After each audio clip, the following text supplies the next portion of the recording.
गजब ग्रिप कैसे SRMB जैसे SRMB TMT बार की विन ग्रिप टेक्नोलॉजी सीमेंट के साथ बनाए मजबूत पकड़। Grip is important. নমস্কার দর্শক বন্ধুরা, এশিয়া টাইম বাংলায় আপনাদের সকলকে স্বাগত। আমি সব্যসাচী।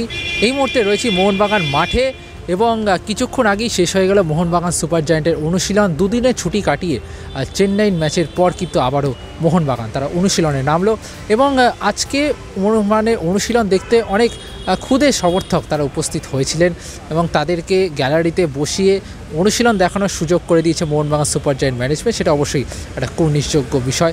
এবং আজকের মোহনবাগান অনুশীলনের কথা যদি আমরা বলি, মূলত আজকে রিকভারি সেশনই করা হয়েছে, কিন্তু রিকভারি সেশনে যেটা সচরাচর দেখা যায়, যেহেতু আমরা যত আপনার অনুশীলন দেখেছেন সেখানে মূলত যে গত ম্যাচে খেলা খেলোয়াড়দেরকে একটু বিশ্রাম দেওয়া হয় এবং যারা খেলেননি অর্থাৎ রিজার্ভ বেঞ্চ এবং বাদ বাকি যারা রয়েছেন তাদেরকে নিয়ে মূলত রিকভারি সেশন করা হয়।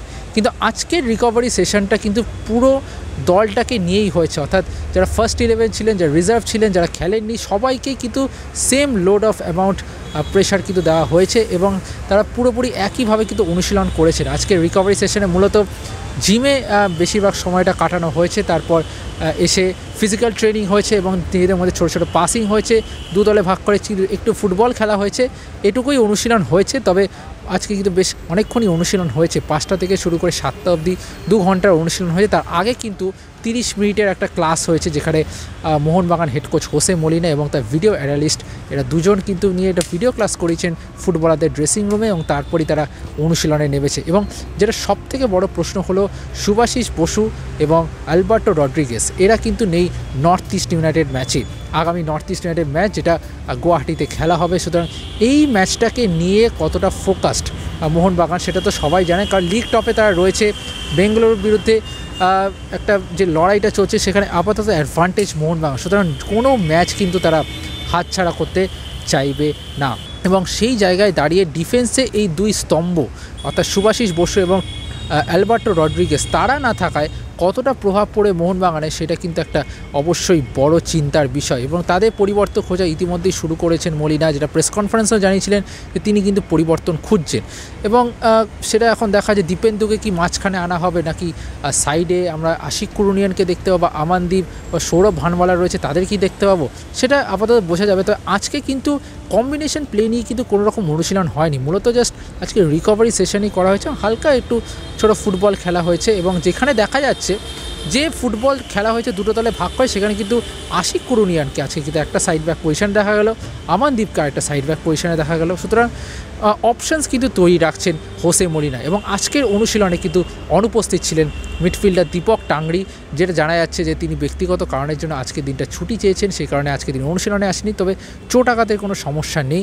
এবং আশিস রায়, যেটা জানা যাচ্ছে যে আশিস রায় যেহেতু তিনি সদ্য চোট থেকে উঠেছেন সেই কারণে আশিস রায়কে প্রথম দিকে বেশ কড়া অনুশীলন করা হলেও পরের দিকে তিনি সাইড লাইনে থাকেন এবং তার কিন্তু কোনো চোট নেই, জাস্ট তাকে রিকভার করার জন্য কিন্তু তাকে একটা বিশ্রাম দেওয়া হলো।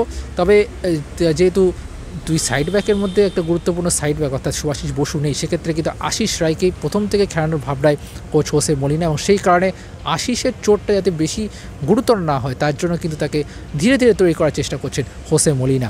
এবং অবশ্যই বলা যায় যে কী ছকে নামবে নর্থ ইস্টের বিরুদ্ধে সেটা এখনই স্পষ্ট নয়, আজকের দিনে অবধি অন্তত স্পষ্ট নয়। তবে আগামী দিনে আগামী পরপর অনুশীলনে যে একটা ভালো ছক আমরা দেখতে পারবো মোহনবাগানের জন্য, কারণ এই দলে অনেক গভীরতা রয়েছে, ডিফেন্সে অনেক শক্তিশালী ফুটবলার রয়েছে, সেখানে দাঁড়িয়ে তারা কোন ছকে কোন আক্রমণে আলাদিন এবং জিতিন এমএসকে আটকানোর একটা ছক কষবে সেটাই এখন দেখার।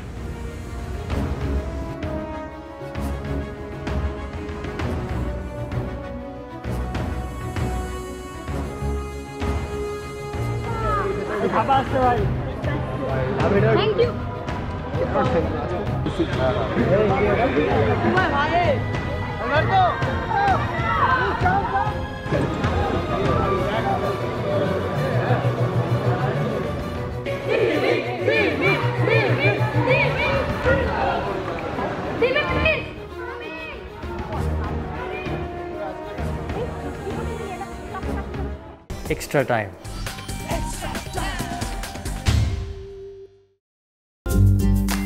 লেটেস্ট নিউজ আর এক্সক্লুসিভ ভিডিওর সঙ্গে আপডেট থাকতে এখনই সাবস্ক্রাইব করুন আমাদের ইউটিউব চ্যানেল। বেল আইকনে ক্লিক করতে ভুলবেন না যেন।